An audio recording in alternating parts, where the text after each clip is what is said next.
볼까요? 식품의 정의, 이제 오리엔테이션 하고 식품의 정의, 식품과 영양소, 식품의 분류, 그 다음에 또 식품 구성 자전거 이렇게 말씀을 드렸습니다. 제가 중요한 핵심 포커스, 핵심 키워드만 제가 가지고 왔으니까 정리 잘 해주시고요. 자, 그 다음에 이제 수분 파트 들어가서 물의 특징과 구조, 식품 중에 가공, 저장, 조리에 사용되는 물, 그 중에서 이제 자유수, 그 다음에 준결합수, 결합수 이렇게 했는데 이제 자유수라든지 결합수가 굉장히 시험 문제에 잘 나온다라고 말씀드렸고, 수분 활성도 AW 대문자 A의 소문자 W, 자 P 나누기 PO 이렇게 표시한다. 제가 수분 활성도에 대한 얘기를 했습니다. 그 다음에 여기 이제 추가적으로 우리가 수분 활성도 수분 활성도를 낮추면 식품의 보존성이 올라간다. 제가 말씀드렸습니다. 그래서 식품의 보존성도 중요해서 한 번 더 리뷰할게요. 식품의 보존성은 식품의 활성도를 내리면 보존성은 올라간다. 반비례 관계다. 제가 말씀을 드렸고요. 자, 식품의 보존성 첫 번째 낮추는 방법, 수분 활성도를 낮추는 방법 첫째 뭐였죠? 건조법이었죠? 드라이 시키는 거. 자유수의 양을 훅 떨어뜨려서 감소시켜서 건조시키는 방법. 두 번째는 뭐였죠?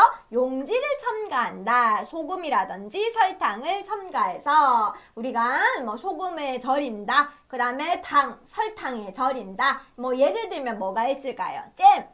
잼 만드는 거 집에서 어머니들 잼 만드시나요? 뭐 딸기 잼, 블루베리 잼, 뭐 마멀레이드, 그 다음에 뭐 훈제 생선을 우리 소금에 절인다. 그 다음에 절임 식품, 그 다음에 피클을 만든다. 이렇게 설탕이나 소금을 첨가해서 수분 활성도를 저하시킴으로써 식품의 보존성을 올리는 방법. 두 번째 방법이 있었고요. 세 번째는 어떤 방법이 있었죠? 냉동법이었습니다.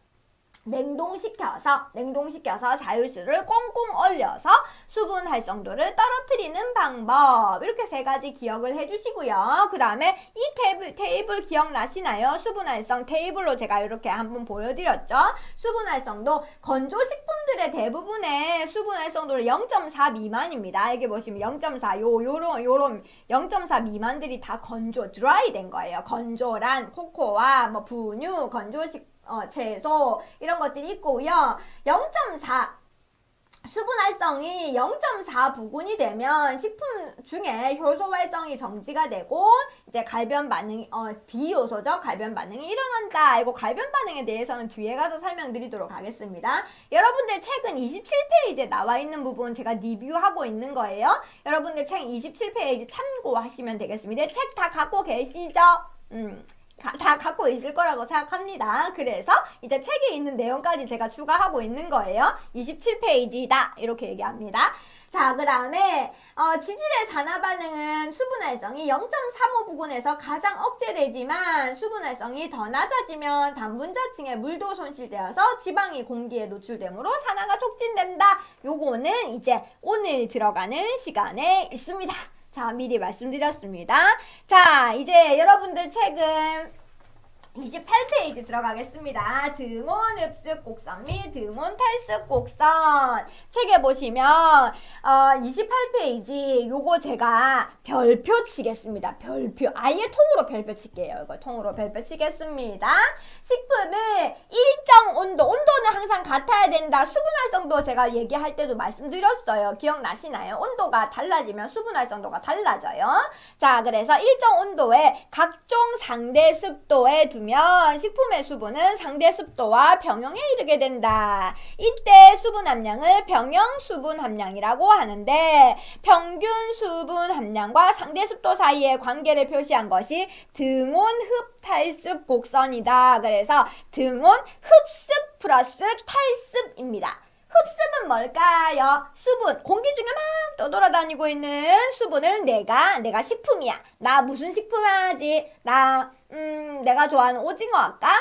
오징어예요. 이상하네 오징어. 자, 그래서 수분을 훅 빨아들이는 것이 흡습입니다.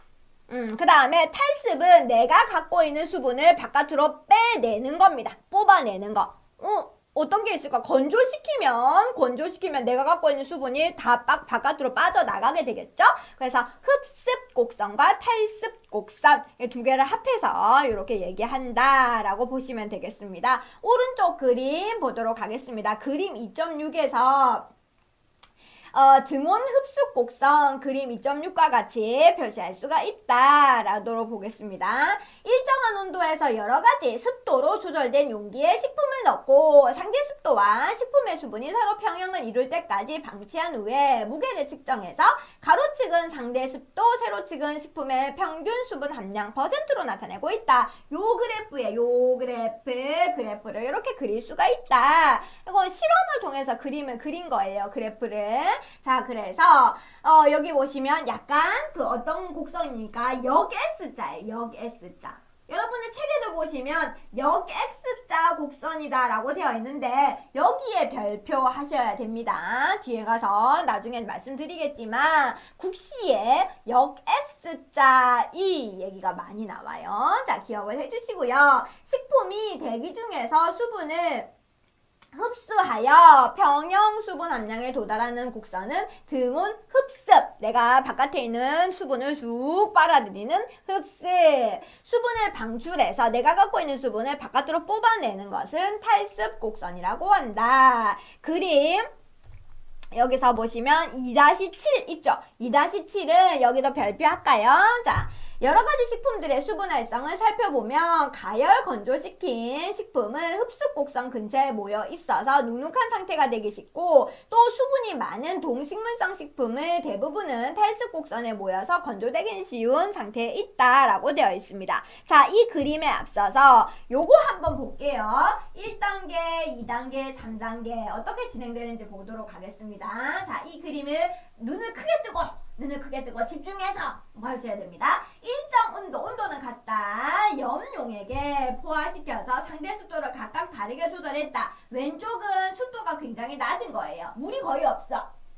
근데 가장 오른쪽은 그 이 안에 똑같은 예를 들어서 1리터짜리 그 비커에다가 막아져 있는 뚜껑을 닫고 요 마개가 있는 이 공간 안에 물이 굉장히 적게 들어있는 것과 많이 들어있는 것을 이렇게 순서대로 일렬로 쭉 세워놨습니다.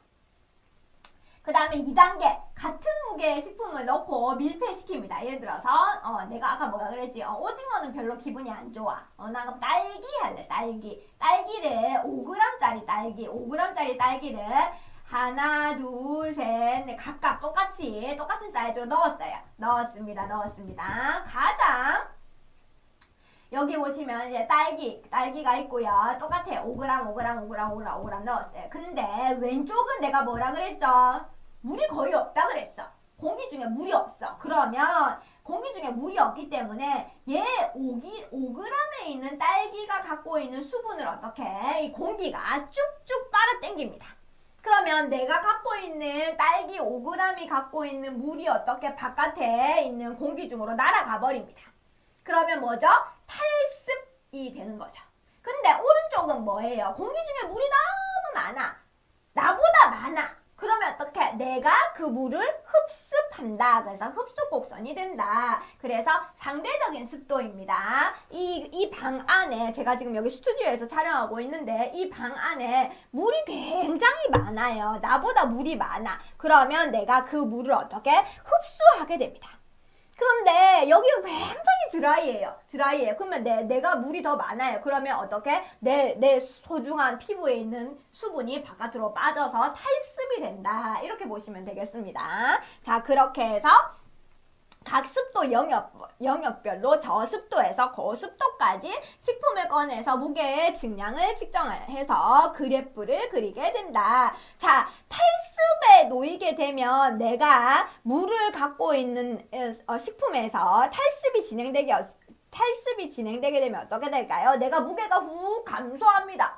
물 무게가 생각보다 무거워요. 여러분들 아시죠? 그래서 물 무게가 있기 때문에 내가 물이 바깥으로 빠져나가 버렸어. 탈습이 됐어. 그러면 내가 무게가 굉장히 가벼워집니다. 네, 몸무게가 훅 감소해요. 그런데 바깥에 있는 물을 내가 훅 빨아들이고 있어요. 그러면 어떻게 내가 물이 쭉쭉쭉쭉 내 몸무게가 불어나게 되겠죠? 무게가 무거워지게 된다. 이렇게 보시면 되겠습니다. 흡습과 탈습에 대해서 이해하셨죠? 이렇게 됩니다. 자, 그래서 다시 이 곡선으로 왔어요. 이 곡선에서는 그런 개념으로 봤을 때 가열 건조시킨 내가 굉장히 드라이 상태야. 물이 없어. 그러면 어떻게? 내가 물이 없는 상태이기 때문에 공기 중에 있는 물을 어떻게 내가 빨아당기는 흡습 곡선 쪽으로 가게 된다. 그래서 흡습 곡선에 요게 흡습이에요.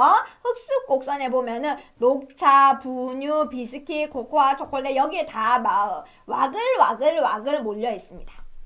그런데 내가 물이 엄청 많아요. 그러면 어떻게? 바깥으로 뽑아내겠죠? 뽑아냅니다. 나가. 이렇게 하면서. 그러면 탈습 곡선에 뭐가 몰려 있습니까? 여기 보시면, 여기 젓갈, 건물, 과즙, 생선, 뭐 여기 다 여기에 와글와글 몰려 있는 것을 볼 수가 있겠습니다. 이 곡선이 뭐다? 역 S자. 역 S자 곡선이다. 라고 보시면 되겠습니다. 이거 잘 기억하시고요. 이제 29페이지 한번 볼까요? 이력 현상에 대한 얘기가 나오고 있어요. 이력 현상. 요것도 요 별표 용어 정리 필요합니다. 이력 현상이 무엇일까요? 식품의 흡수과 탈습은 완전히 가역 반응은 아니다. 딱 똑같이 않아요. 이 말이 무슨 말이에요? 탈습 곡선이 초록색입니다. 흡습 곡선이 빨간색이에요. 얘가 딱 똑같이 맞아떨어지지 않아요. 좀 다르죠? 텀이 좀 있어. 요 사이에 간격이 좀 있다고. 똑같지 않아요. 똑같은 식품인데 똑같은 식품을 기준으로 했을 때 탈습 곡선과 흡수 곡선이 딱 동일하지 않아요. 그래서 요거 기억을 해주시고요. 자, 그래서 즉 건조식품이 대기 중에서 수분을 흡수하고 방출할 때 흡수과 탈습 곡선은 똑같이 딱 일치하지 않는다. 요게 첫 번째 중요합니다. 일치하지 않는다. 1번. 자, 흡습할 때보다 방출할 때에 동일한 AW 있어서 수분 함량은 높게 되어 차이가 생기게 된다. 자, 그래서 흡습 과정과 탈습 과정에서 식품의 수분 함량의 차이가 있는 것을 이력 현상이라고 한다. 요거 용어 정리 꼭 해주십시오. 이력 현상이 뭐라고요? 같은 식품이라도 흡습 과정과 탈습 과정에서 수분 함량의 차이가 이렇게 생길 수밖에 없다. 그러니까 여기 보시면 탈습 곡선과 흡습 곡선이 요 사이가 지금 벌어져 있는 것이 보이죠? 이것을 이력 현상이라고 한다라고 기억을 해 주셔야 되겠습니다. 자, 그 다음에 흡습할 때보다 방출할 때 동일한 AW 있어서 수분 함량이 높다라고 보시면 되겠습니다. 여기서 간혹 가다가 조금 문제가 조금 어려워지게 되면 흡습이 방출보다 수분 함량이 더 높다 이런 문제가 나와요. 흡습할 때 방출할 때보다 흡습할 때보다 방출할 때가 잠깐만요. 이거 다시 볼게요. 자, 그래서 흡습할 때보다 방출할 때의 수분 함량이 높다라고 되어 있죠. 자, 여기서 방출할 때죠. 방출할 때가 수분 함량이 높다. 이거 큰일 날 뻔했네요. 이거 수정 들어가겠습니다. 그래서 흡습, 탈습. 그래서 탈습할 때 수분 함량이 높다. 이렇게 기억을 해주시면 되겠습니다.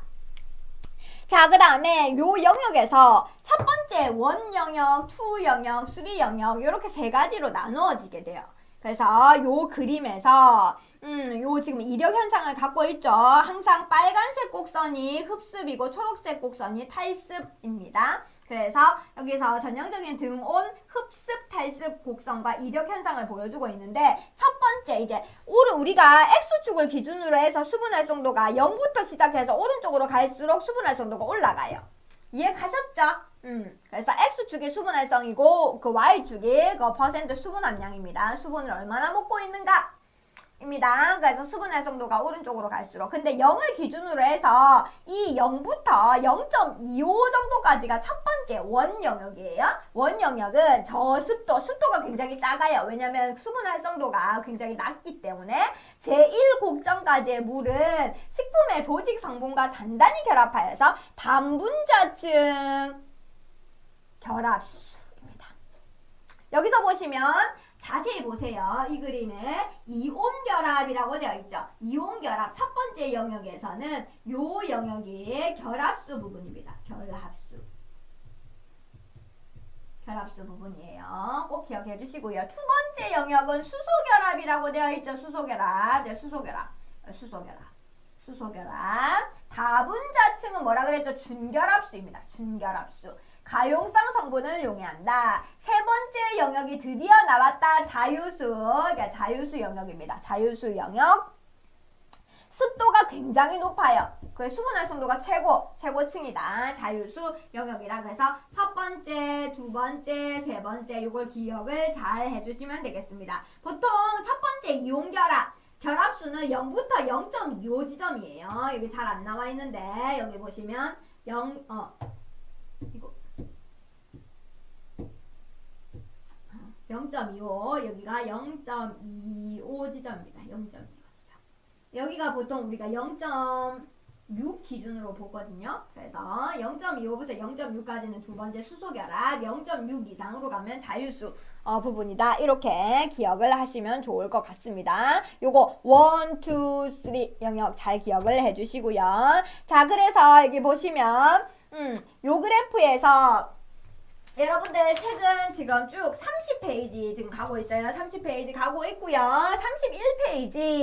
31페이지에서 자, 요 그래프에 대한 설명이 조금 더 자세히 되어 있습니다. 요 그래프 그림 2-8에 등원 흡수 곡선의 각 부분의 특징은 원 영역은 저습도 영역, 이고 결합수 영역, 2 영역은 준결합수 영역, 세 번째 3 영역은 자유수 영역이다. 이렇게 되어 있어요. 자, 그 다음에 32페이지에 가면 이 물은 첫 번째 원과 2 영역의 물의 대기 중에 수분을 흡수한 것으로서 가장 약하게 결합되어 있고 이동성이 강하며 용적수라고 한다. 요거에 대한 자유수에 대한 얘기를 하고 있습니다. 그래서 이 자유수 부분 자, 이 자유수 부분은 기화열 용량은 순수한 물과 같고 동결되며 용매로 쓰이고 미생물 성장을 사용하게 된다. 그러므로 품질 저하를 가져오는 변화가 이 자유수 영역에서 일어나게 된다. 그래서 보존성이 떨어지겠죠. 이 부분에서는. 그래서 상온에서 식품을 건조시키면서 이 자유수가 증발되고 다중층에 흡수되어 있는 준결합수도 증발하게 된다라고 되어 있습니다. 자, 그 다음에 2-10 이 그림을 보도록 하겠습니다. 결합수, 준결합수, 자유수 이렇게 되어 있죠. 자, 그 다음에 여기 네모 박스가 중요해요. 수분 활성도가 0.3에서 0.4 부근에서는 유지의 산화 반응과 비요소적 갈변 반응이 가장 억제된다. 여기에 별표. 그래서 0.3부터 0.4 이 부분이 산화 반응이라든지 비요소적 갈변 반응이 가장 억제되는 가장 중요한 좋은 지점이다. 요 지점. 그래서 수분 활성도가 식품의 수분 활성도가 0.3에서 0.4가 가장 적합하다라고 보시면 되겠습니다. 그 외에는 수분 활성도가 증가하면 증가할수록 유지의 산화 반응도 촉진되고 점점 더 요게 어떻게 됩니까? 비요소적 갈변 반응도 촉진되고 가수분해 반응도 촉진되고 다 곰팡이도 성장하고 효모도 성장하고 세균도 성장하고 다 안 좋아지는 영역이 되겠죠. 자, 그래서 이렇게 보시면 되고요. 그 다음에 여기서 하나의 포커스를 잡도록 하겠습니다. 요거 유지의 산화 반응을 집중해서 한번 보면 요거예요. 요 초록색 곡선. 그래서 보시면 0.25에서 유지의 산화 반응이 가장 낮습니다. 즉 유지의 산화 반응이 가장 잘 일어나지 않는 위치는 수분 활성도가 0.25 정도 되면 가장 안정한 상태가 됩니다. 유지의 산화 반응. 여기서 기름이 산화되지 않는데 산패가 일어나지 않는다. 이건 지질에서 얘기할 거예요. 지질 파트 가서 산패가 일어나지 않는 수분 활성도는 0.25예요. 그런데 수분 활성도가 오히려 0.2, 0.1, 0 가면 갈수록 유지의 산화 반응이 증가하는 이유는 뭘까요? 자, 이렇습니다. 식품이 여기 있어. 여기가 표면이야. 이 껍데기라고. 이 껍데기에 결합수가 조금 붙어 있어야 돼요. 결합수가 조금 붙어 있어야 돼. 그런데 이 결합수가 아예 없어. 점점 이 결합수가 사라지고 있어. 그러면 뭐만 드러내게 됩니까? 식품에 민낯이 드러나게 됩니다. 결합수는 어떻게 보면 식품을 외부에 나쁜 그 산소라든지 이런 것을 미생물로부터 보호하는 역할도 해요. 보호하는 역할을 합니다. 근데 여기에 결합수가 점점 없어지고 있어. 대표적으로 분유 같은 거라든지 이런 것들 아예 없습니다. 그러면 식품이 어떻게 보호막 없이 덩그러니 남아. 그러면 이 식품을 누가 공격합니까? 산소라든지 외부의 질소라든지 이런 것들이 막 공격을 합니다. 그러면 얘가 어떻게 되겠어? 굉장히 산화가 빨리 진행이 된다. 산화는 산소하고 반응하는 것을 산화라고 해요. 그래서 얘가 산소가 결합수가 점점 없어 단분자층이 없어지고 식품에 완전히 민낯이 드러나게 되면 산소가 거기를 집중 공격을 하게 됩니다. 그럼 어떻게 돼? 얘가 당해낼 재간이 없어요. 우리 몸도 마찬가지라 우리도 면역성이 있어야 되죠. 우리가 외부에서 바이러스가 침투하면 그거를 막아낼 수 있는 어떻게 면역 체계가 있어야 되는데 그게 없다고 보면 됩니다. 결합수도 마찬가지예요. 결합수는 그런 영역에서는 외부 산소로부터 이 식품을 보호해주는 역할을 한단 말이야. 근데 얘가 없어요. 그럼 어떻게 돼? 얘가 산소로부터 공격을 받아서 망가지는 거예요. 그래서 산화가 굉장히 급속하게 증가합니다. 그래서 가장 최적의 수분 활성도는 0.25다. 0.25가 요 지점입니다. 0.25. 요거 기억을 해주시면 좋을 것 같습니다. 그 다음에 0.33에서 0.4 부근에서 그 유지 산화 반응의 비요소죠. 요게 0.3 요 부분이겠죠. 요 부분. 그래서 산화 반응뿐만 아니라 비요소적 갈변 반응도 가장 억제되는 위치가 바로 0.3에서 0.4 지점이다 라고 보시면 되겠습니다. 자, 수분이 이렇게 끝났어요. 여러분들 책의 33페이지까지 해서 수분이 끝났고요. 이제 탄수화물 들어가도록 하겠습니다. 3장 탄수화물. 여러분들 책은 36페이지가 되겠습니다. 탄수화물은 제가 첫 번째, 두 번째, 세 번째 이렇게 세 꼭지로 나눠 놨어요. 그러니까 분량이 좀 많고요. 중요하게 다룰 얘기가 많아요. 그래서 오늘은 이제 첫 번째 시간이니까 탄수화물의 분류하고 단당류, 이당류, 화학적 구조 이 정도까지 해볼까요? 이렇게 보도록 하겠습니다. 자, 넘어가도록 하고요. 자, 개요, 탄수화물. 여러분들 영양과 건강 시간에 배우셨는지 모르겠는데 이제 드디어 나왔습니다. 탄수화물은 우리가 화학적인 기호도 기억을 해주셔야 돼요. 탄소 대문자 C, 수소 대문자 H, 산소 대문자 O. 일반식으로 이렇게 표시한다. 카본의 개수 몇 개인지 모르겠어요. 수소 개수 2개 하고요. 옥시전 요거 이제 우리가 보통 카본 H2O에 몇 개인지 모르겠어요. N개 이렇게 표시합니다. 이렇게 표시되어져 있으나 탄소와 물이 결합된 화물은 아니고 맛이 달기 때문에 당질이라고 한다. 그래서 여러분들 기억을 하실 때 탄수화물은 그냥 탄소, 수소, 산소 이렇게 세 가지로 이루어진 유기화합물이다. 이 정도로 생각하시면 됩니다. 그래서 유기질이라는 얘기를 1주차 첫 번째 인트로덕션 파트에서 제가 말씀드렸는데 기억나시나요? 이 테이블에서 유기질 파트에 탄수화물, 단백질, 지질이 들어가 있었습니다. 비타민까지도 있었죠. 비타민까지 있었어요. 무기질이 무기물이고요. 무기물이고요. 자, 요렇게 그래서 탄소, 수소, 산소 이렇게 보시면 되겠습니다. 당질이라고 얘기한다. 그래서 탄수화물의 분류를 볼게요. 제일 먼저 단당류, 소당류, 다당류, 당유도체 이렇게 네 가지가 있습니다. 순서대로 공부하게 될 거고요. 가장 기본이 탄수화물의 기본은 단당류. 더 이상 가수분해되지 않아요. 쪼개지지 않아요. 깨지지 않아요. 이렇게 보시면 됩니다. 단당류는 깨지지 않아요. 쪼개지지 않아요. 다 나온다. 그대로 있어요. 당류이면 탄소수 요게 중요합니다. 카본 탄소가 기준이에요. 아까 카본, 하이드로젠, 옥시전인데 이 중에서 탄소가 기본이에요. 탄소수에 따라서 3단당, 4단당, 5단당, 6단당으로 구분한다. 3, 4, 5, 6 이렇게 보시면 돼요. 교수님 7은 있나요? 7은 없어요. 3, 4, 5, 6 이렇게 생각하시면 됩니다.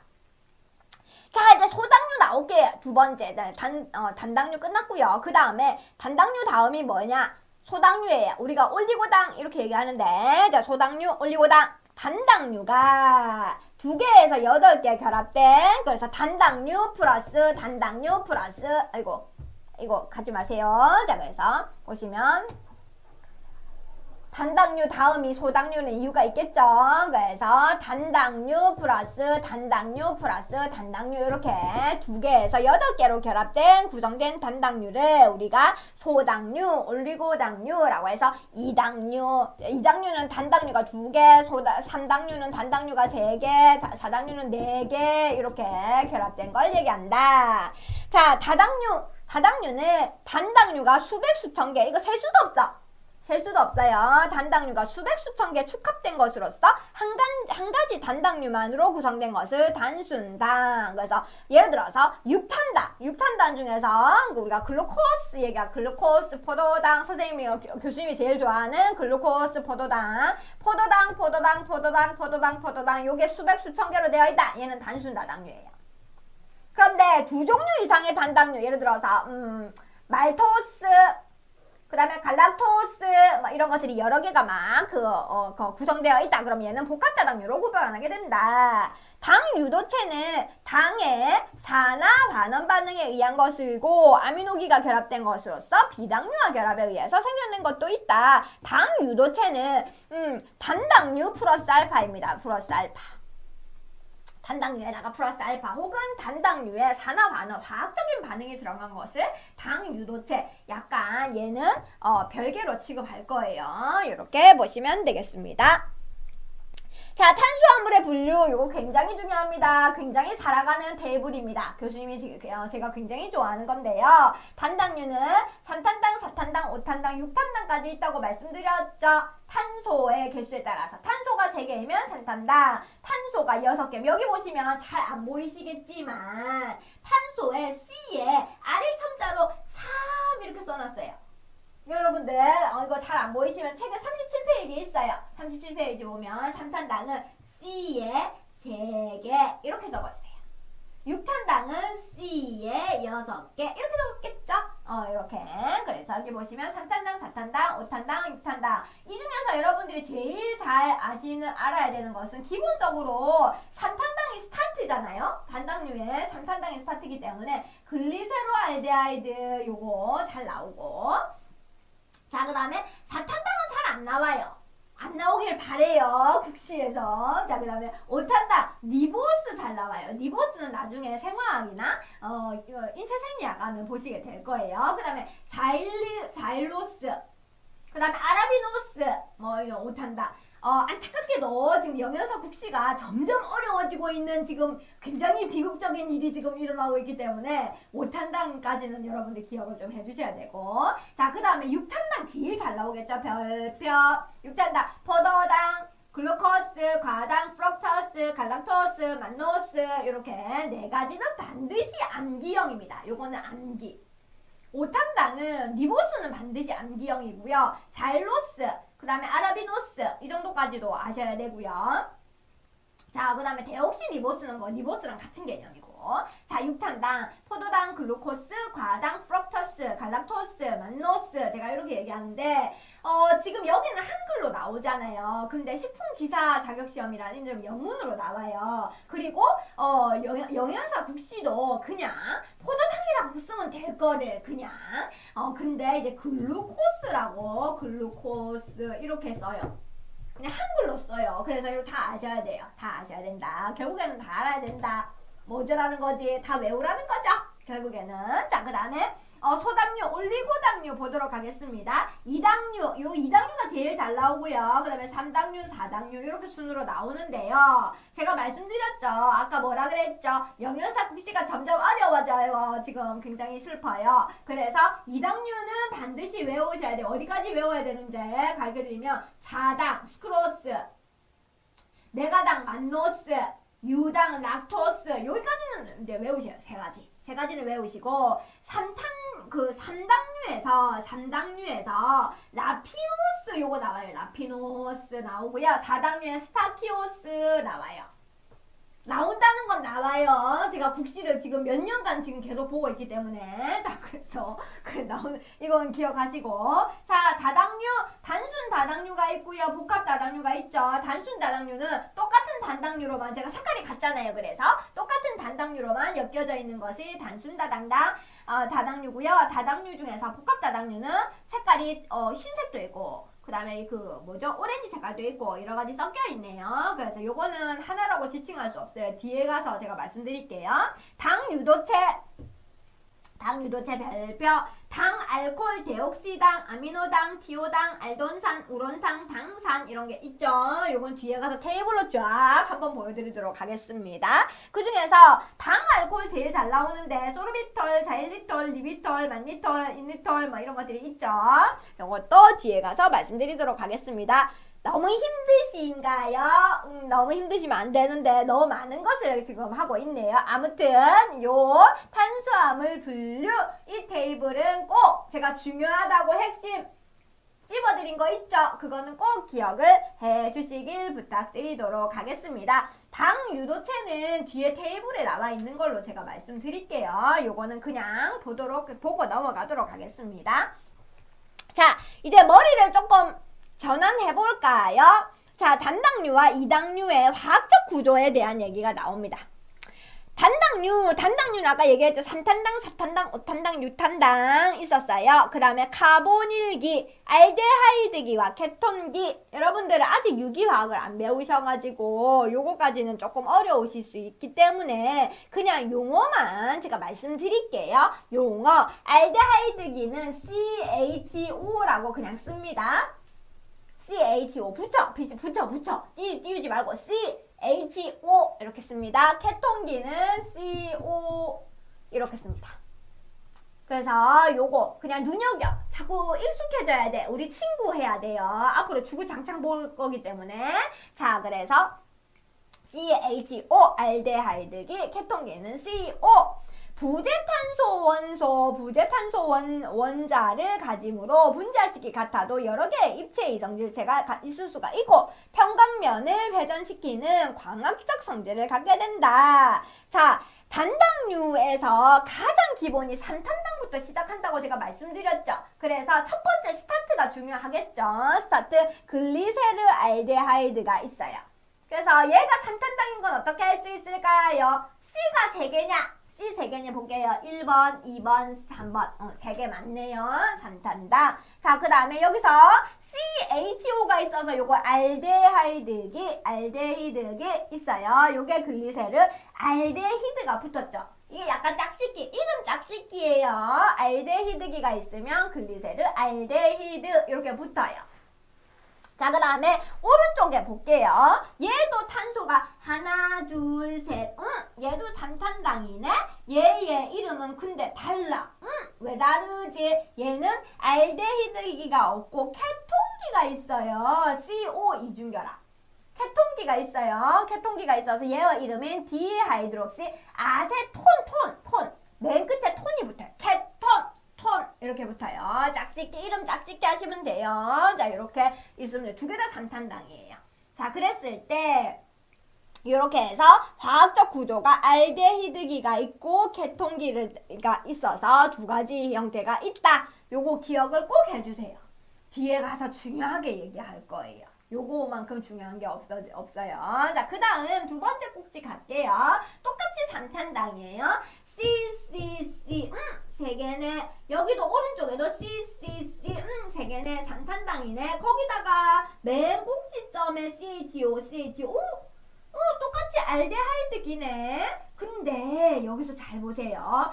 OH의 위치가 왼쪽은 오른쪽에 있고 오른쪽은 왼쪽에 있어요. 자, 그러면 1번, 2번 할게요. 1번, 2번. 1번 그림에는 OH기가 오른쪽에 있고요. 2번 그림에는 OH가 왼쪽에 있어요. 그러면 얘를 어떻게 분류합니다.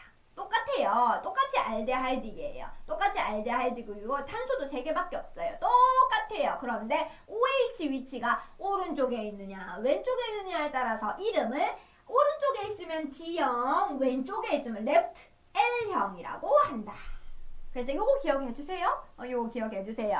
그래서 OH기. 교수님, OH기가 여러 개인 거는 어떡하나요? 그건 나중에 6탄당 가서 얘기할게요. 자, 요거는 이제 3탄당이기 때문에 OH가 여기 하나밖에 없잖아요. 교수님, 여기도 있는데요. 얘는 안 돼요. 왜냐면 탄소에 붙어 있는 OH만 취급할 거예요. 이해 갔죠? 탄소에 있는 OH만 취급할 거예요. 얘는 CH2OH잖아요. 얘는 안 돼요. 그래서 C에 있는 OH가 오른쪽에 있으면 D형, 왼쪽에 있으면 left L형 이렇게 기억을 해주시면 참 좋을 것 같습니다. 자, 이것이 무엇일까요? 그래서 OH기를 기준으로 해서 자 이게 D형인지 L형인지 나눠 놓는 그림이에요. 자, 여기서 제가 아까 말씀드렸죠. 왼쪽의 그림은 요 왼쪽 모식도는 알데하이드기 모식도고요. 오른쪽에 있는 모식도는 케톤형의 모식도입니다. 어떻게 할 수 있을까요? 여기 보시면 CHO가 왼쪽에 붙었죠? 얘는 뭐예요? 여기에 케톤이 붙었어요. 그렇기 때문에 얘는 케톤기, 얘는 제가 그 글자를 잘 못 쓰니까 알데히드기입니다. 이해 가셨죠? 요렇게 이제 두개 모식도가 두 가지로 크게 쭉. 그래서 우리가 알데하이드기가 있는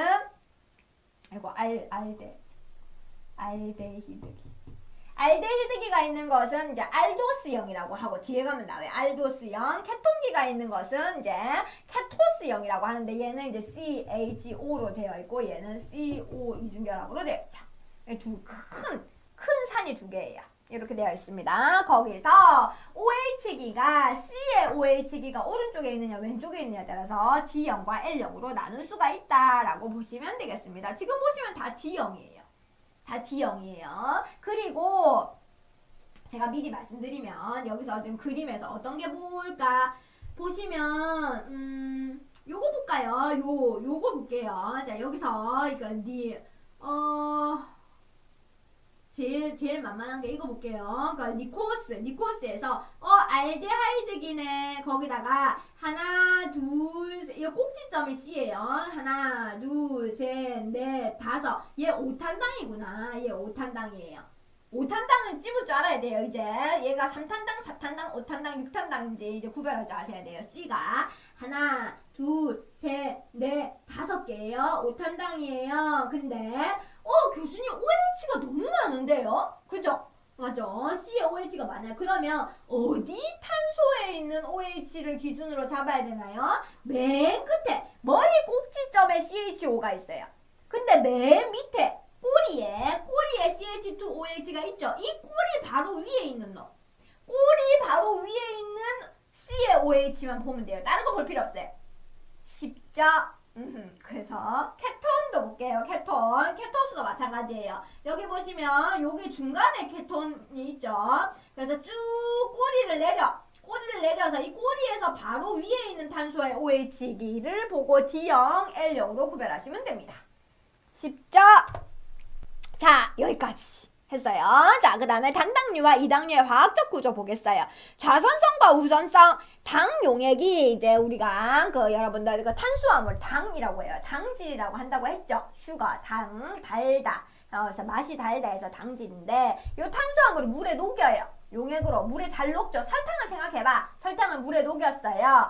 기계를 평강을 통과시키면 빛의 회전 방향이 회전하게 된다라고 되어 있어요. 이게 기계를 집어넣는 거야.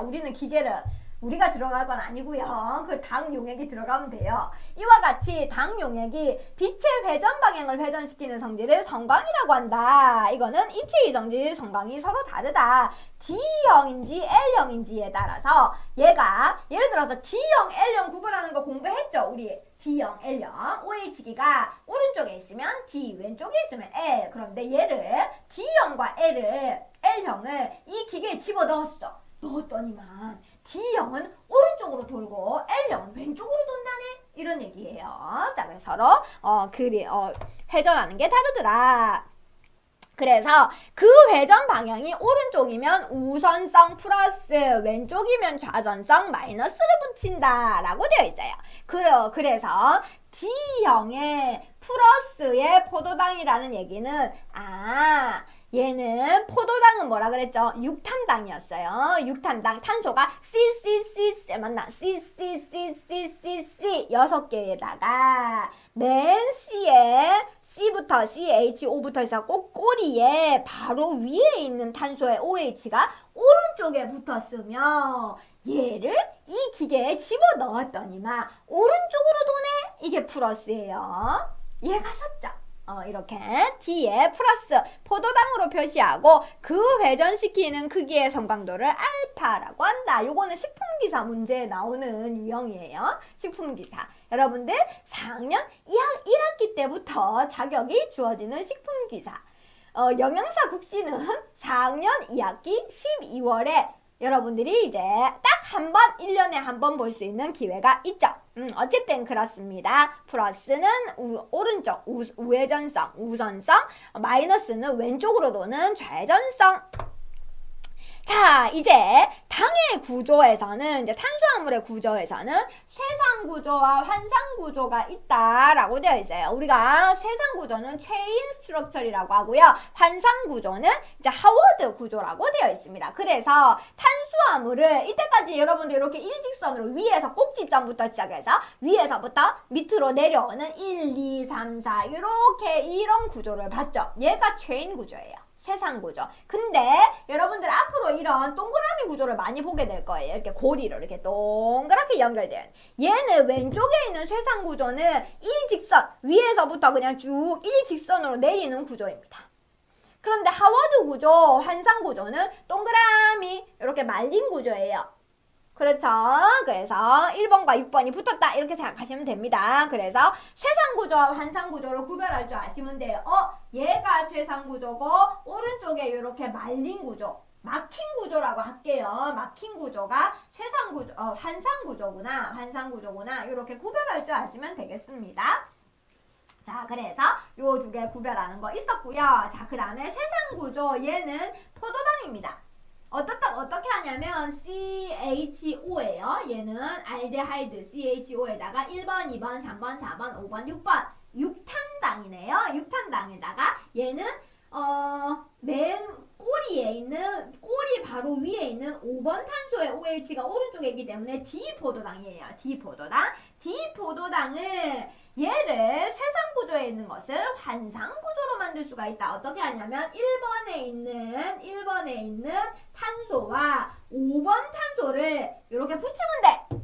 1번하고 5번하고 붙이면 돼. 이렇게 붙이면 돼. 6번. 교수님 6번은요. 6번은 CH2OH이기 때문에 얘는 별난놈 예외입니다. 예외. 이렇게 빼놔서 그래서 1번, 2번 자, 오른쪽으로 시계 방향으로 돌릴 거예요. 탄소를 1번, 2번, 3번, 4번, 5번에 있는 탄소와 이제 OH 여기 붙었죠. 얘가 만납니다. 만나서 환상구조를 이루게 된다. 그래서 얘가 쇠상구조로 나타낼 수 있고 환상구조로 나타낼 수 있다는 걸 기억을 해주시면 좋겠습니다. 그래서 요게 동그라미가 이게 육각형이잖아요. 육탄당이 됐어요. 육탄당이 됐어요. 그랬을 때 이 OH가 달랑달랑 붙었죠. 이 OH가 달랑달랑 붙어 있는데 이 OH가 요 밑으로 빠져 있는 것은 얘를 우리가 알파형이라고 하고요.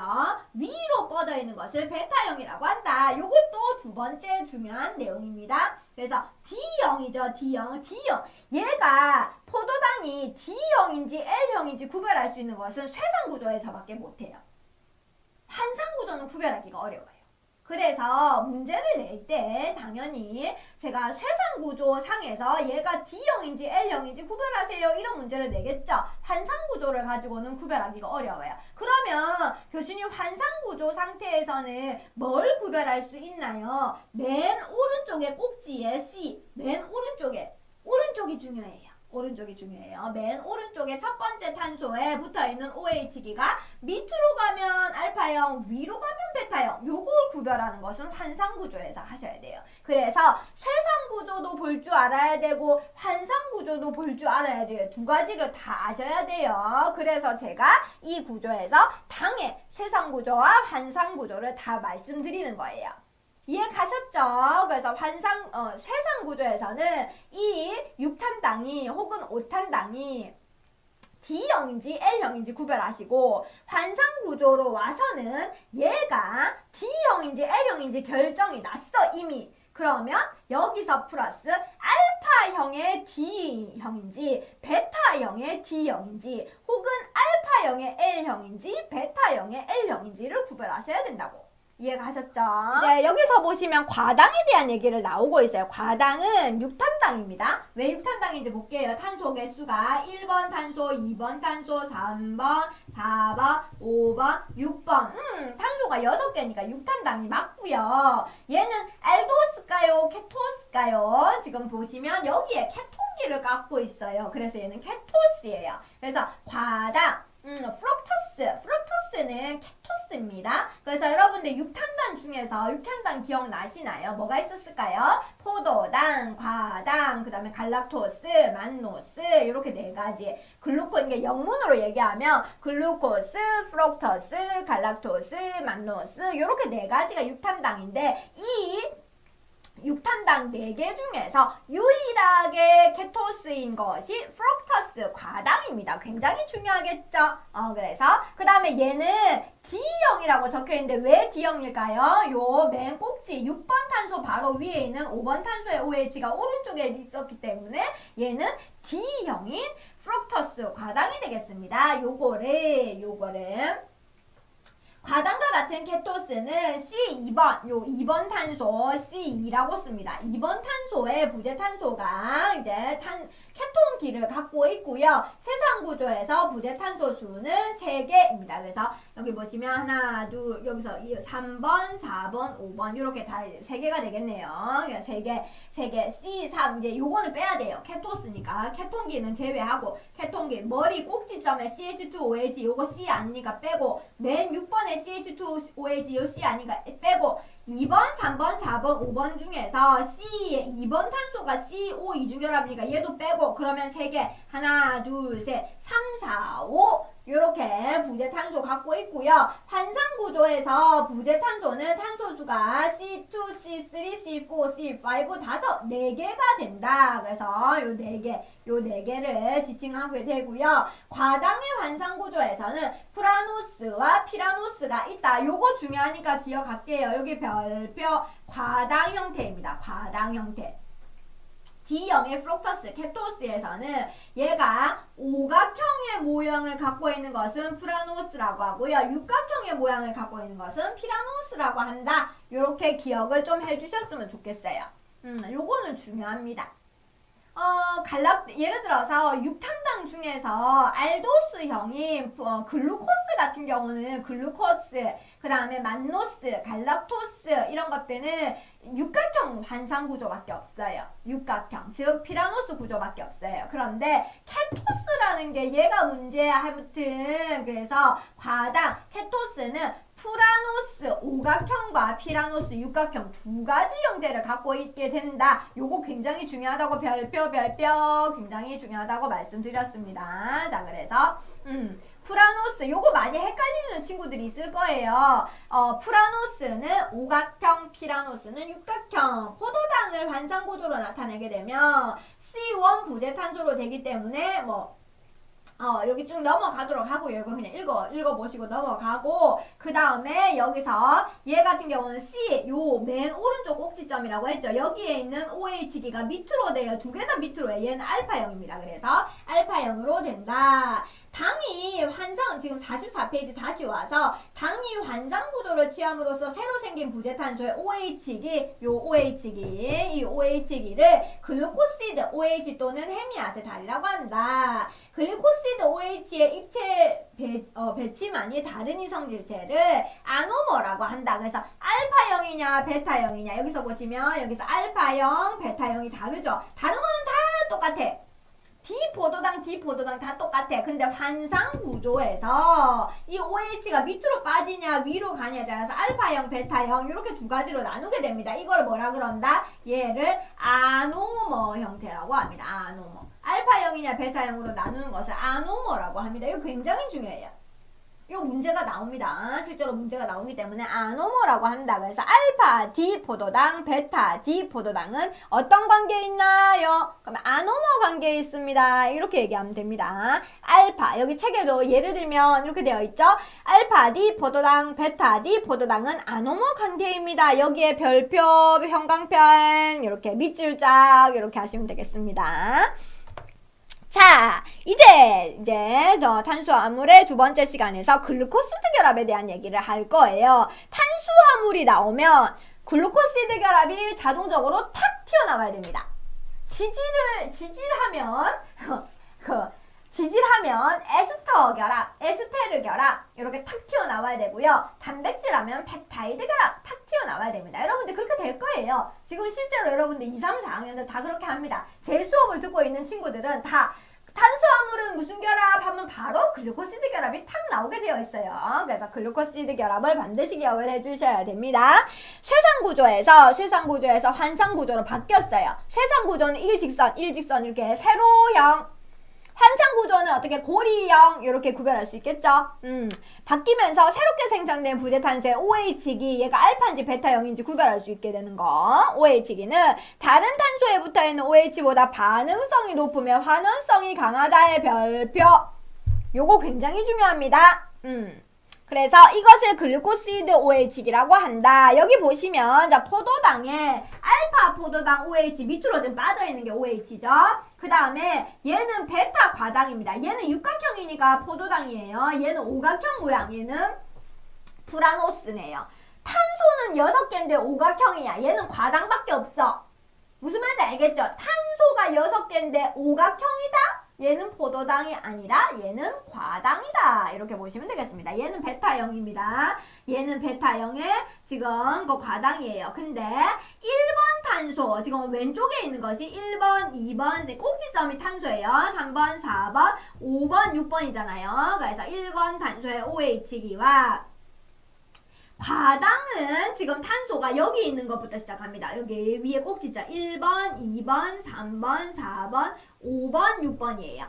그래서 케토스는 이게 탄소 카운팅 하는 것도 달라요. 그래서 여기 보시면 1번과 2번이 만났어요. 여기서 만났다는 것을 축합이라고 하고 깨지는 것을 분해라고 합니다.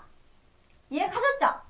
만났어. 1번과 2번이 만났어요. 이렇게 예를 들어서 과당과 포도당이 만났어요. 얘는 축합. 과당과 포도당이 싸웠어요. 깨졌어요. 분해입니다. 자, 이해가셨죠? 자, 그래서 포도당하고 과당이 만나서 축합 반응을 하게 되면 얘는 자당이 된다. 여기서 보시면 1, 2 결합입니다. 알파형이에요. 왜? OH기가 두 개 다 밑으로 빠져있기 때문에 알파형입니다. 교수님 과당은 베타형이었는데요. 여기서 우선순위는 왼쪽에 있는 알파입니다. 포도당이 우선순위예요. 1번이니까. 포도당 1번 탄소니까 1번, 그 다음에 과당은 2번하고 만났잖아요. 알파 1, 2 결합으로 되어 있다라고 보시면 되겠습니다. 이해가셨죠? 이 결합을 글루코시드 결합이라고 한다. 그래서 단당류와 단당류가 만나는 결합을 단당류와 단당류가 만나서 2당류가 되는 것을 글루코시드 결합이라고 한다. 그래서 요거 잘 기억을 해주시고요. 알파형 포도당과 베타형 과당이 만나면 알파 1, 2 결합인 자당을 형성하게 되고 그러면서 축합 반응을 통해서 물 분자가 생성이 됩니다. 물 분자가 생성이 됩니다. 물 분자가 만들어지게 된다. 이것도 기억을 해주시면 참 좋을 것 같습니다. 이렇게 해서 자당, 스크로스가 만들어지는 거예요. 스크로스가. 자, 그 다음에 메가당 보겠습니다. 메가당. 알파 포도당이 만났어요. 얘는 알파 1사 결합이네요. 왜냐면 얘는 육각형이에요. 포도당. 근데 얘는 1번, 2번, 3번, 이게 포도당. 이렇게. 포도당은 여기 탄소 맨 오른쪽에 있는 1번부터 시계 방향으로 돌려요. 얘도 포도당이니까 요 맨 오른쪽에 있는 것부터 시계 방향으로 돌려요. 과당만 달라요. 누차 강조합니다. 과당이 문제야. 근데 나중 되면 과당이 이제 문제 진짜 많이 나와요. 그래서 1번, 2번, 3번, 4번 1사 결합이죠. 얘는 OH가 다 밑으로 다 빠졌어. 알파형이에요. 알파 1사 결합으로서 메가당을 만들게 된다. 그 다음에 유당 보겠습니다. 유당. 베타 갈락토스와 알파 포도당이 만났어요. 얘는 왜 베타입니까? 얘는 1번 탄소에 OH가 위로 빠졌죠. 얘 육탄당이에요. 다 육각형이죠. 그래서 베타 갈락토스. 자, 그 다음 오른쪽에는 1번, 2번, 자, 3번, 4번인데 얘는 그 포도당이죠. 알파 포도당이랑 만났어요. 그래서 얘는 베타형 왼쪽이 우선순위에 항상 먼저 얘기합니다. 왼쪽에 있는 게 우선성이에요. 왼쪽에 있는 게 우선성. 그래서 베타 일사결합으로 되어 있는 유당을 만들게 된다. 여기서 중요한 얘기 해볼게요. 책에 있는 내용으로 돌아가도록 하겠습니다. 자당 45페이지에 자당 알파 포도당의 알파 글리코시드 OH와 베타 과당의 베타 글리코시드 OH가 알파 1, 2 결합을 하면 자당이 된다. 여기에 별표하세요. 알파 1, 2 결합을 하면 자당이 된다. 지금 책 보고 있어요. 책에 있는 내용 정리할게요. 자당은 글리코시드 OH기가 없기 때문에 비환원당이며 알파 베타의 구분이 없다 라고 되어 있어요. 자당이 여기서 보시면 여기 자당 얘기할게요. 자당 여기 보시면 오른쪽에 OH기가 없어. 자, 알파 1, 2 결합을 통해서 자당이 만들어졌는데 요 오른쪽에 보니까 OH가 없어요. 항상 오른쪽을 봐야 돼. 오른쪽에 OH가 없어요. 얘는 비환원당입니다. 굉장히 중요합니다. 자당만 비환원당이에요. 자당만 비환원당이고 자당만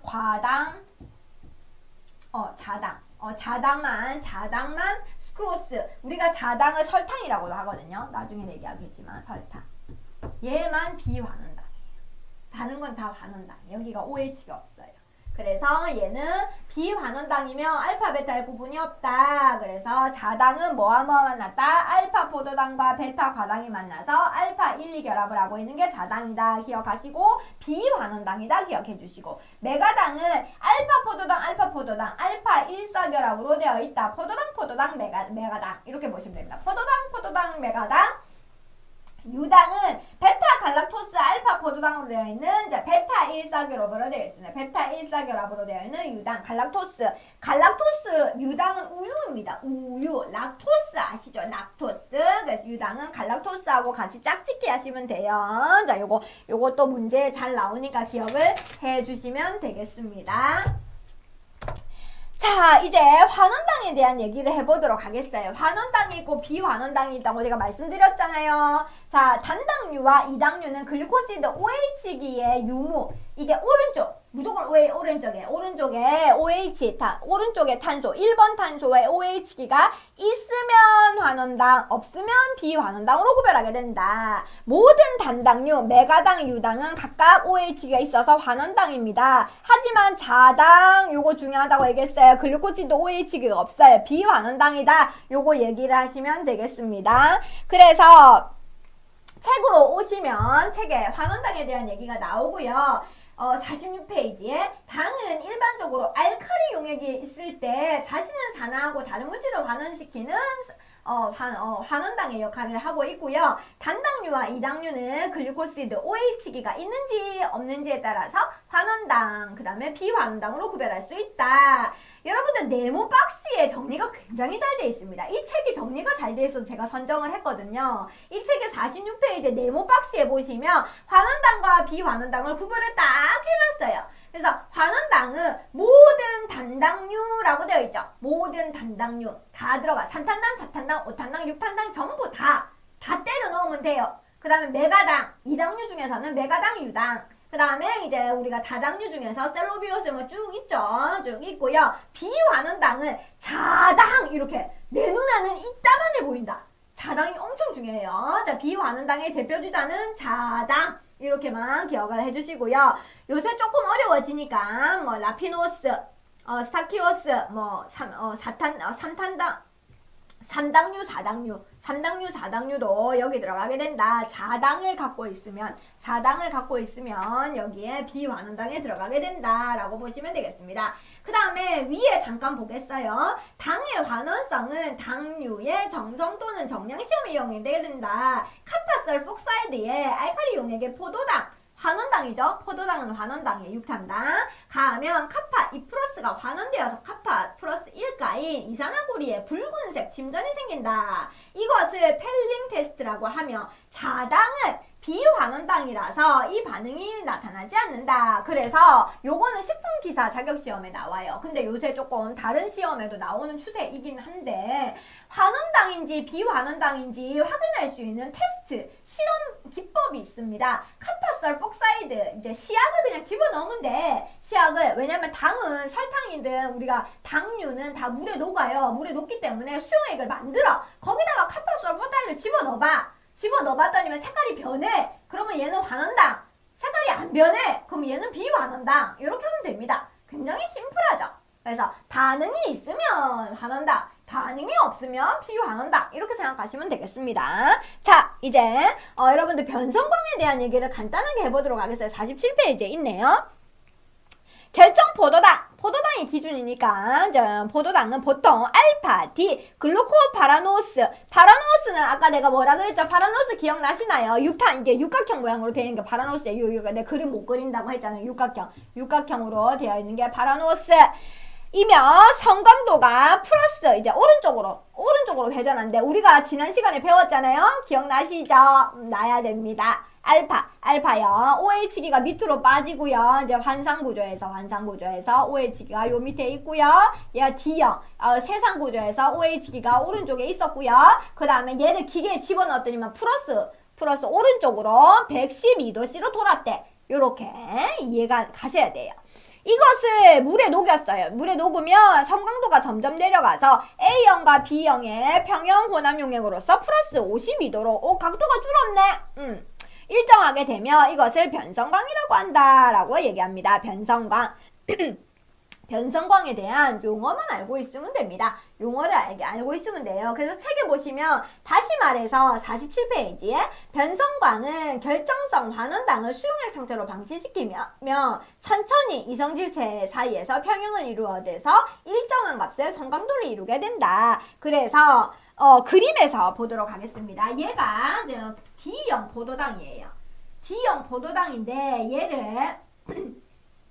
얘를 어떻게 산소 얘를 이제 알데하이드 알도스형인데 얘를 어떻게 가만히 혼합 용액 상태로 물에 녹여놔. 가만히. 근데 얘는 지금 환원당이에요. 반응한다고. 누구하고? 아무하고 다 해. 그냥 공기 중에 돌아다니는 산소하고도 반응을 합니다. 반응을 하게 되면 얘가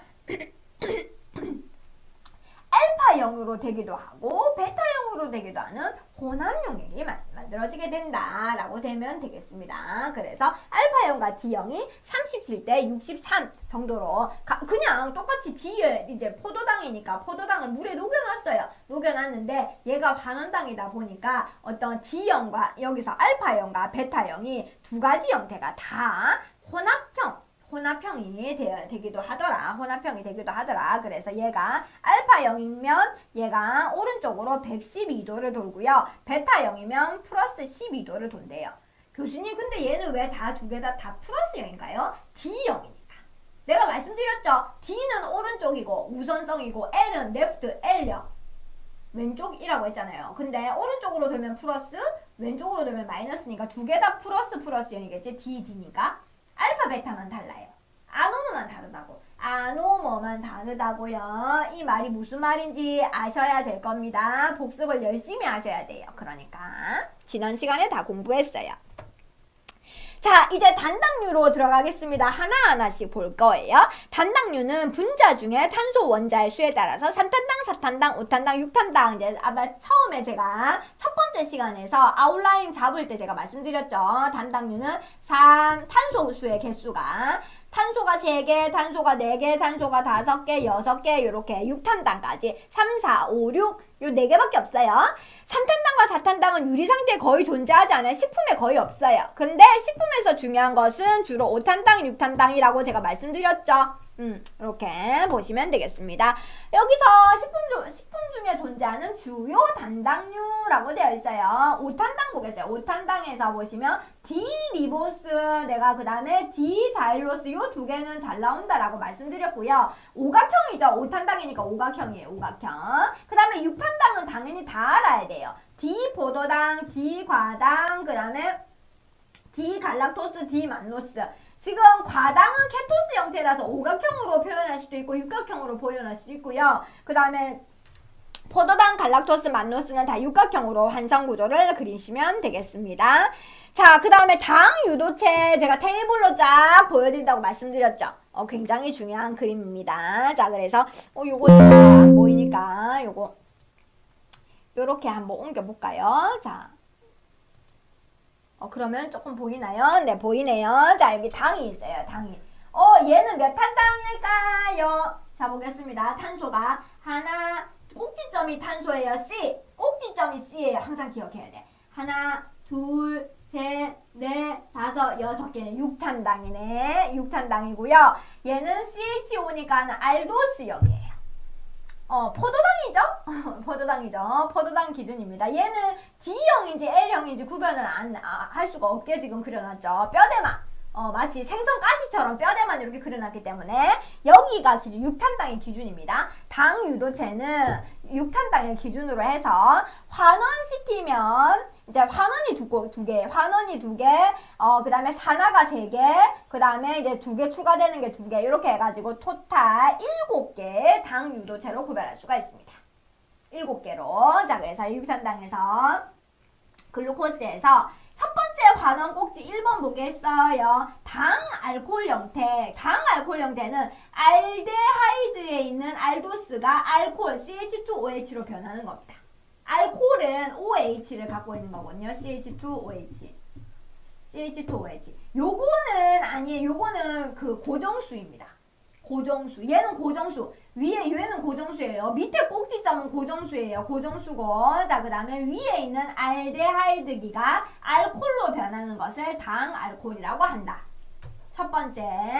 자, 그 다음에 두 번째 환원 얘기할게요. 두 번째 환원에서는 요 알데하이드가 고정수고 맨 꼭지에 있는 얘가 변하는 것을 얘기한다. 얘가 CH3로 화학 변했어요. 얘는 데옥시당입니다.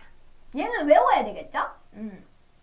맨 꼭지점 그 맨 끝에 있는 꼬리가 CH3로 바뀌었어요. 데옥시당. 그 다음에 아미노기는 NH2라고 하거든요. 얘가 NH2가 들어가는 거, 추가되는 걸 얘기합니다.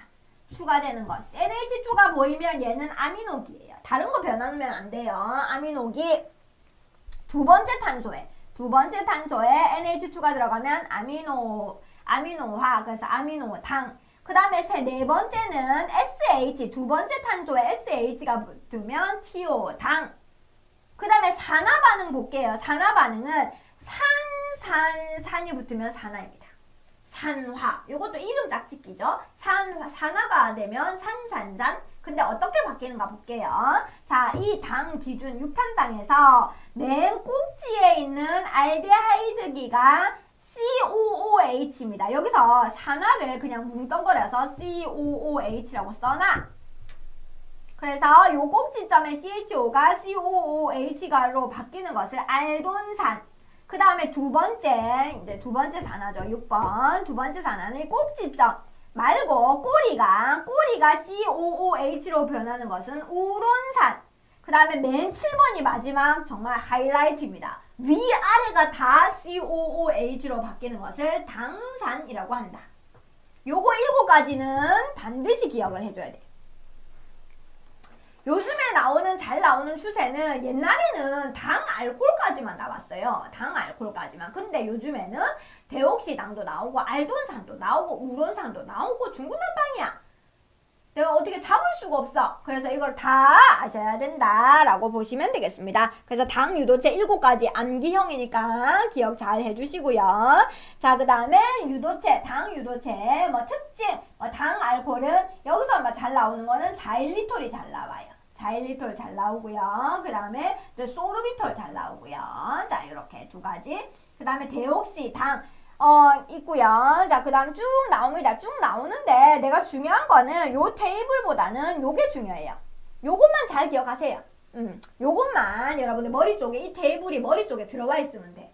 이 테이블이 머릿속에 들어와 있으면 되고 그 다음에 이 테이블은 다음 버전이에요. 다음 버전. 여러분들 심화 과정을 들어간다든지 이렇게 보시면 되겠습니다. 자, 이당류와 소당류로 가겠어요. 이당류는 두 분자의 단당류, 이제 단당류 플러스 단당류라고 얘기했죠? 가수분해 되면 가수분해 되면 단당류 두 분자가 글루코시드 결합을 한 것이다. 아까 얘기했죠? 자당, 메가당, 그 다음에 유당, 요 3가지가 이당류가 있었어요. 그래서 단당류와 단당류가 만나서 1번 단당류, 2번 단당류 2개가 만나서 이당류를 만드는 거. 얘기했죠? 포도당 더하기 과당은 뭘까요? 자당. 포도당 더하기 포도당은 뭘까요? 메가당.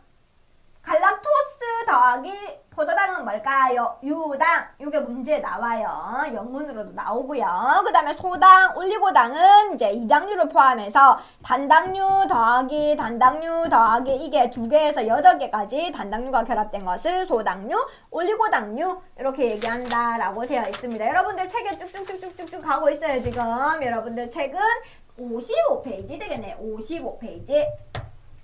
55페이지가 이렇게 되어 있습니다.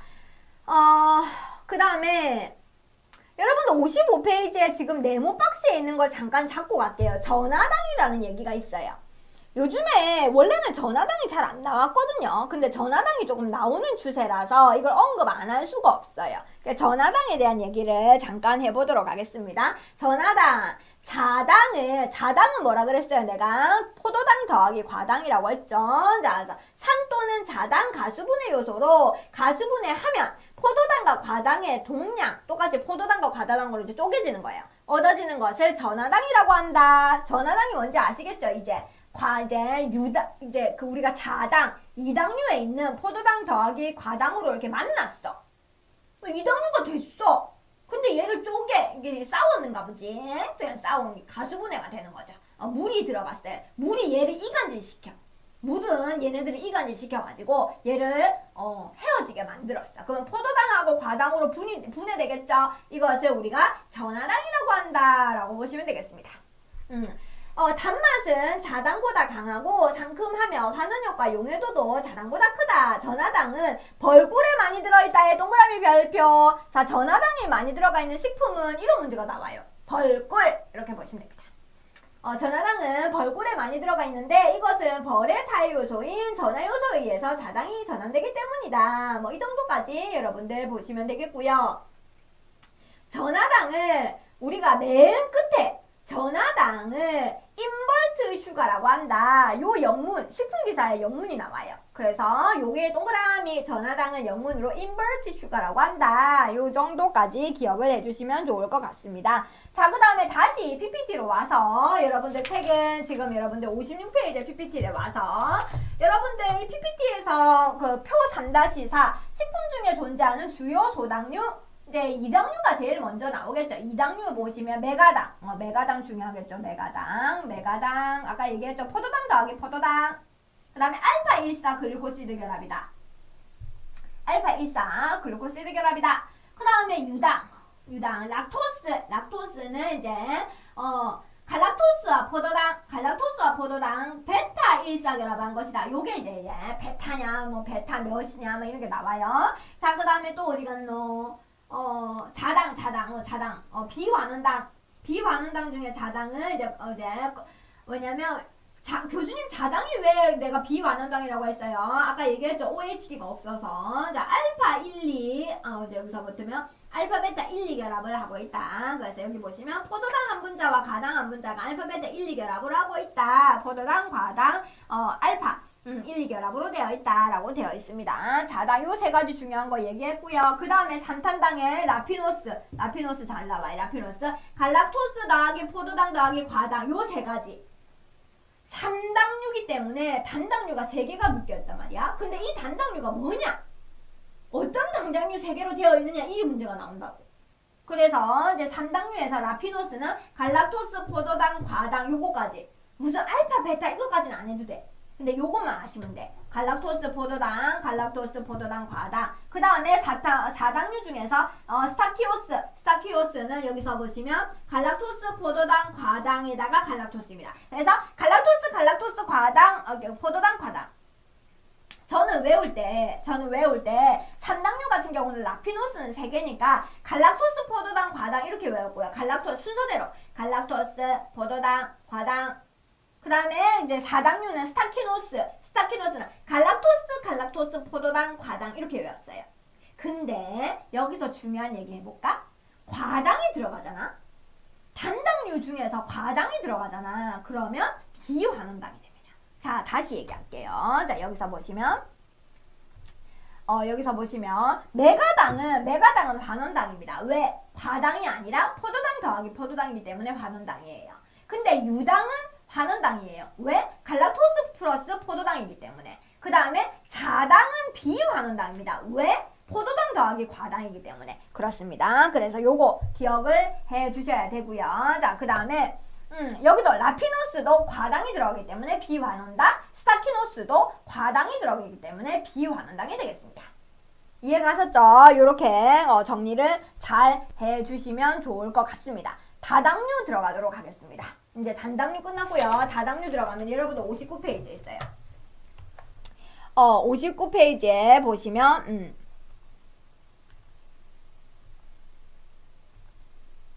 다당류는 수많은 단당류와 그 유도체가 글루코시드 결합 중요하죠. 항상 탄수화물은 바로 탁 나와야 돼. 글루코시드 결합으로 연결된 고분자입니다. 굉장히 다당류는 사이즈가 굉장히 커요. 수백 수천 개로, 단당류가 수백 수천 개로 모여있기 때문에 다 고분자 탄수화물입니다. 그래서 구성 단당류가 한 가지만 있는 단순 다당류, 그 다음에 2가지 이상으로 된 것을 복합 다당류라고 한다. 여기서 식품 속에 존재하는 다당류를 분류를 하고 있어요. 식물성이 있고 동물성이 있고 검이 있습니다. 이렇게 3가지로 여러분들 책에도 그렇게 되어 있을 겁니다. 요 책에 여러분들 표 3-6에 60페이지에 있어요. 식물성에는 저장 다당류, 구성 다당류 이렇게 있는데 식물성에는 저장 다당류에는 전분, 덱스트린, 이놀린, 글루코만난, 구성 다당류에는 섬유소, 헤미셀룰로스, 펙틴, 베타글루칸, 동물성에는 그죠 글루코겐, 키틴 뭐 이런 것들이 있고요. 그 다음에 식물에서 얻어지는 검에는 아라비아 검 이런 게 있고요. 아라비아 검, 구아검, 해조류는 한천, 알긴산, 카라기난, 미생물에서 얻어지는 검은 덱스트란, 잔탄검. 요거 뒤에 가서 제가 다음 시간에 연이어서 하도록 하겠습니다. 그 다음에 여기서 보시면 소화성 다당류는 전분, 덱스트린, 글루코겐, 난소화성 다당류는 이놀린, 글루코만난, 섬유소, 헤미셀룰러. 요게 한 번씩 나오고 있어요. 얘가 소화성이냐 난소화성이냐. 그래서 요거 좀 기억을 해주시면 좋을 것 같습니다. 다당류 첫 번째 주자는 전분입니다. 단연, 스타치 가장 중요하죠. 스타치. 전분은 대표적인 식물성 저장 탄수화물이다. 요거 잘 나와요. 1번, 다당류 1번은 전분이다. 스타치. 그래서 전분은 뭐 다들 아시겠지만 쌀, 보리, 밀, 옥수수, 감자 뭐 다 여기 다 들어갑니다. 곡류, 서류. 두류는 안 들어가죠. 서류까지 들어갑니다. 여기까지 들어가고요. 쌀. 그 다음에 이제 전분의 입자가 다 달라. 쌀이냐, 보리냐, 밀이냐, 옥수수냐, 감자에 따라서 입자가 현미경으로 들여다보면 다 다르다라고 되어 있어요. 그래서 전분은 대표적인 식물성 저장 탄수화물로서 포도당 수백 수천 개가 중합된 것이며 녹색 식물의 잎에서 엽록새로부터 공기 중에 이산화탄소와 흙의 수분을 이용해서 태양 에너지를 흡수하는 광합성으로서 만들어져서 종자나 뿌리 등의 에너지원으로 저장되기도 한다. 이렇게 되어 있죠. 자, 전분의 성질을 보도록 하겠습니다. 전분의 성질은 맛이나 냄새가 없어요. 전분의 특유성은 맛도 없고 냄새도 없고 흰색 입자고요. 물에 안 녹아요. 실제로 전분은 물에 안 녹습니다. 물에 녹지 않고 물보다 비중이 커요. 그래서 백색 침전으로 가라앉아요. 그래서 물에 녹지 않는데 여러분들 전분, 여러분들 감자 전분이라든지 여러분들 뭐 탕수육 만들 때 이렇게 중식, 나중에 여러분들 중식을 배우는 기회가 생기면 전분가루 엄청 많이 쓰거든요. 중식할 때 주구장창 전분을 하는데 물에 안 녹아요. 깔아앉습니다. 깔아앉고요. 백색 침전으로 깔아앉고요. 요들을 가하면 청색을 띈다 라고 되어 있어요. 전분은 물과 함께 가열하면 평균하고 60에서 70의 도에서 호화되며 투명해지며 점장성을 가지게 된다. 호화에 대한 얘기는 다음 시간에 자세하게 해보도록 하겠습니다. 전분은 녹말이라고도 하고 곡류나 감자 등에 저장되어 있으며 식물의 종류에 따라서 크기가 다르다. 아까 입자가 다른 거 보여드렸죠? 이렇게 쌀이냐 보이냐 다 같은 곡류라도 다 전분의 입자가 다 달라요. 그리고 같은 서류 종류들 중에서도 다 다르고요. 그래서 이게 전분의 입자가 다르다는 걸 보여드리고 있습니다. 전분의 분자 구조, 전분은 수많은 포도당이나 다수 결합된 것이며 분자식은 여기 분자식은 여러분들 61페이지에 보면 카본 6개, 하이드로젠 10개, 옥시전 5개 이렇게 표시하게 된다. 전분은 포도당이 알파 1사결합으로 되어 있는, 여기 보시면 알파 1사결합으로 되어 있는 아밀로스, 그 다음에 알파, 여기 뒤에 가시면 이제 뒤에 나와요. 알파 16결합이 포함되어 있는 아밀로펙틴 두 가지 형태로 나누게 된다. 이거 굉장히 중요한데 테이블로 보시면 요 테이블입니다.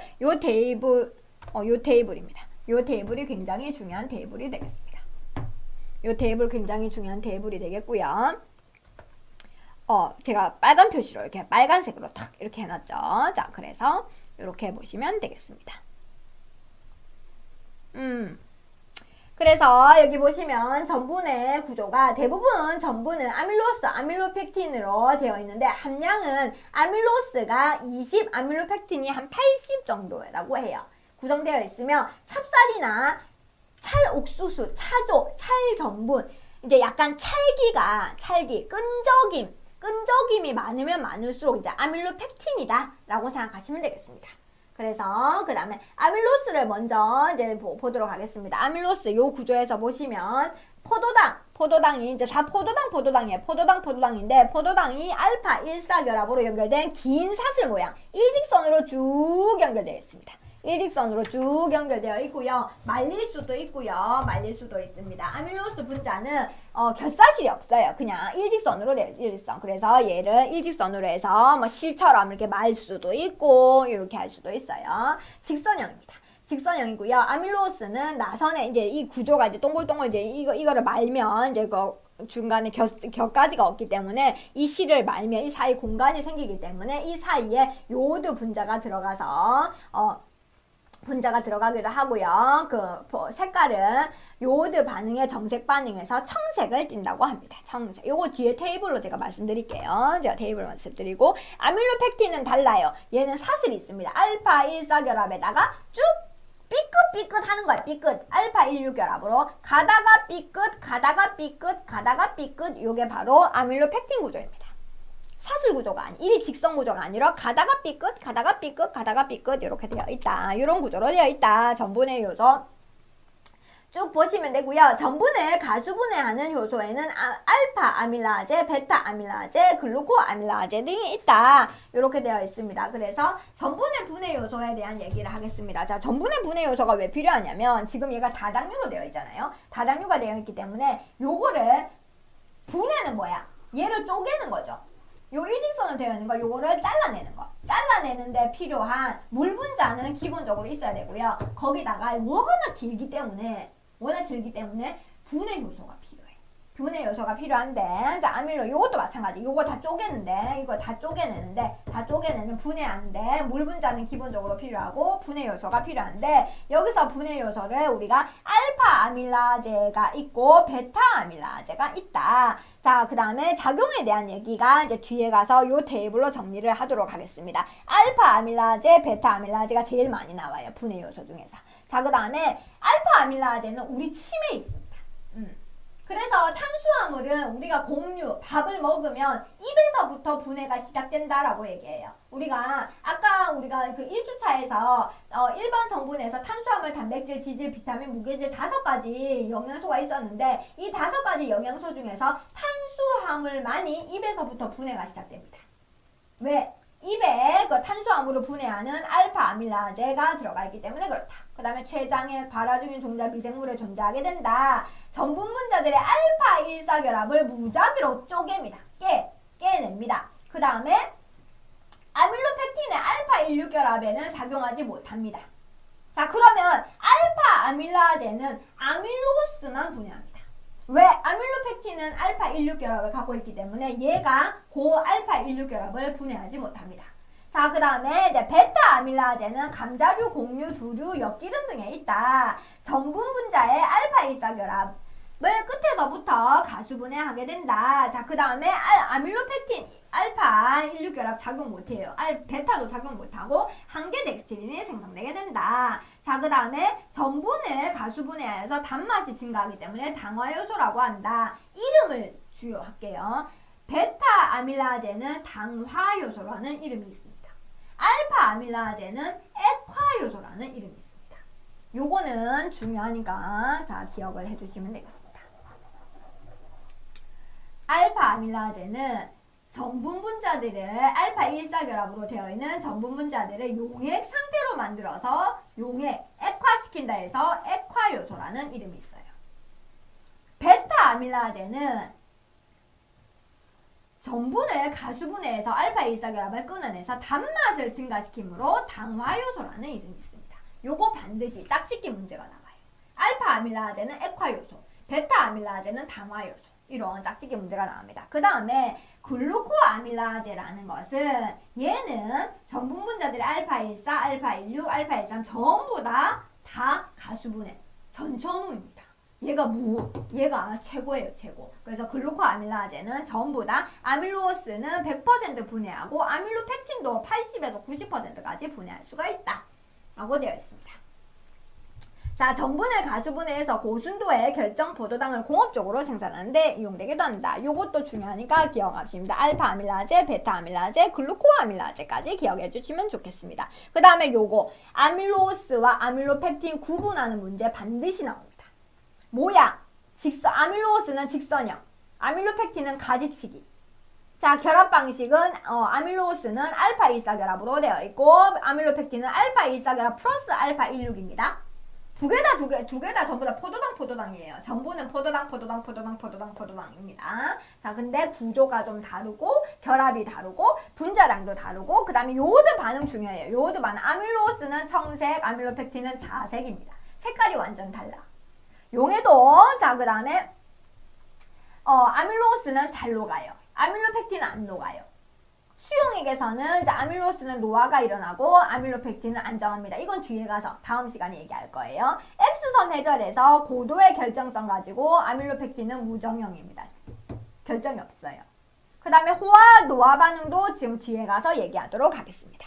그 다음에 함량 보겠습니다. 아밀로스는 전분의 0에서 20%입니다. 아밀로펙틴이 거의 다예요. 실제로 얘기하면 보통 우리가 20대 80으로 얘기하긴 하거든요. 아밀로스 전분을 기준으로 했을 때 아밀로스는 한 20, 아밀로펙틴 한 80 정도 얘기합니다. 근데 찹쌀이나 뭐 찰옥수수 끈기가 올라가면 올라갈수록 얘가 전분인 그 아밀로펙틴의 함량이 거의 100%라고 보시면 되겠습니다.